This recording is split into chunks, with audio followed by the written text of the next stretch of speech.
इस सेमिनार से जुड़े सभी विद्वजनों को मेरा अभिनंदन। आज का मेरा शीर्षक है प्रवासी भारतीय साहित्य, कल, आज और कल।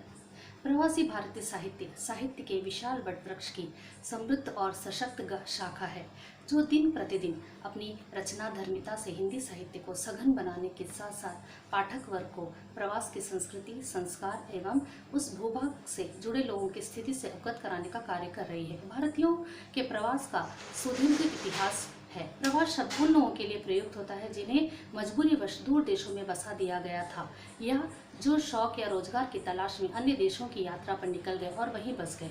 इन प्रवासी भारतीयों के पास अपने अस्तित्व एवं अस्मिता को सुरक्षित रखने का माध्यम रामचरितमानस और हनुमान चालीसा ग्रंथ थे। इन ग्रंथों ने उन्हें भारतीय जीवन दर्शन और संस्कृति से जुड़े रहकर आध्यात्मिकता का पाठ सिखाया। दूसरी ओर एक ऐसा प्रवासी वर्ग था जो इंग्लैंड, अमेरिका आदि देशों से शिक्षित था, किंतु यहाँ प्रवासी जीवन जीते हुए भी अपनी भारतीय पहचान के लिए अपने धर्म, संस्कृति, परंपरा, भाषा आदि के प्रति समर्पित था। ये दोनों वर्ग साहित्य लेखन में अपने आप को खोजते हुए निरंतर प्रयत्नशील थे। उन्होंने अपनी व्यथा कथा को कलमबद्ध कर प्रवासी भारतीय साहित्य की नींव रखने का कार्य किया।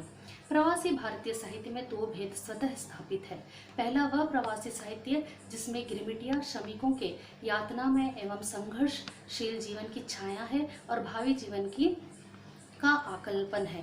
दूसरा साहित्य जो यूरोप, अमेरिका में रचा गया, जिसके केंद्र में स्वदेश प्रेम और जड़ों से दूर रहने की तीव्र संतप्तता है। इन भेदों के बावजूद दोनों में एक समान बिंदु है, भारत प्रेम, भारतीयता के प्रति निष्ठापूर्वक समर्पण और भारत की गौरवशाली परंपरा से लगाव। प्रवासी भारतीयों के लिए डॉक्टर लक्ष्मीमल सिंह संघवी ने भारतवंशी शब्द का प्रयोग किया तथा उन्हें भारत का अंग घोषित किया। प्रवासी भारतीयों के हिंदी लेखन और भारत प्रेम को प्रोत्साहित करने के लिए इंग्लैंड के तत्कालीन भारतीय उच्चायुक्त लक्ष्मीमल सिंघवी के प्रयास उल्लेखनीय हैं। वास्तविक अर्थों में प्रवासी हिंदी साहित्य हिंदी भाषा साहित्य का विस्तार है।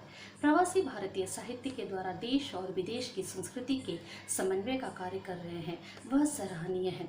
प्रवासी भारतीय साहित्यकार चाहे विदेश में बसे हो, किंतु उनका मन, आत्मा देश की जड़ों में निवास करती है। इनके साथ हमेशा जन्मभूमि और कर्मभूमि के बीच होने का द्वंद्व चलता रहता है। उन्होंने अपनी रचनाओं में अतीत की व्यथा, वर्तमान का तनाव और भविष्य की चिंता को प्रमुखता से उभारा है। विगत समय के प्रवासी समाज की तुलना में वर्तमान का प्रवासी समाज एक अजीब सी कश्मकश में जी रहा है।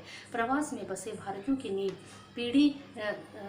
की नवीन पीढ़ी को आधुनिक समय की परिवर्तित परिस्थितियों का सामना करना पड़ रहा है। इनमें भाषा की समस्या प्रमुख है।